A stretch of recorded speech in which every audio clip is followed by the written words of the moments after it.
NBA All-Star Weekend Friday night. It's the Celebrity Game, as they were on hand in New York. West taking on the East, and prior to the tip in this one, they honor Stuart Scott, who was a member of every one of these Celebrity Games. His daughter's on hand to celebrate, as of course he passed away just a few short weeks ago.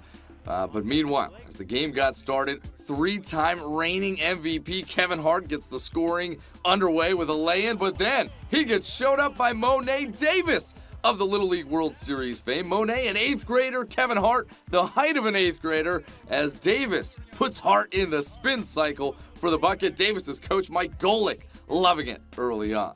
Then it's Blake Leeper, the Paralympic star, knocking down a 3-ball to give the East a 13-10 advantage. Skylar Diggins of the Tulsa Shock in the WNBA in transition gets the lay-in.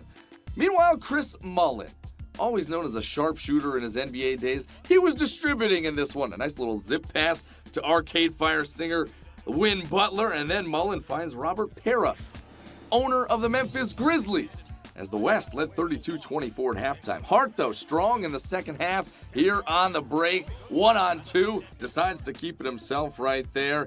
And then Kevin Hart once again driving to the tin off the window. And the West only up by 4 early in the third. And Kevin Hart finding Shoni Schimmel. She was the All-Star Game MVP in the WNBA this past season. Her of the Atlanta Dream driving for the lay-in. East taking a 1-point advantage. Then Skylar Diggins, watch this. Nice look away, bounce pass to Butler for the lay-in. The West back on top, 36-35. It's a 2-point lead for the West now. Late in the third. You know what? Never a bad idea in the Celebrity Game to give it to the former NBA star. Mully knocks down the straightaway 3. But Kevin Hart leading the East back in the fourth, tying it at 45 with the drive. West by 1.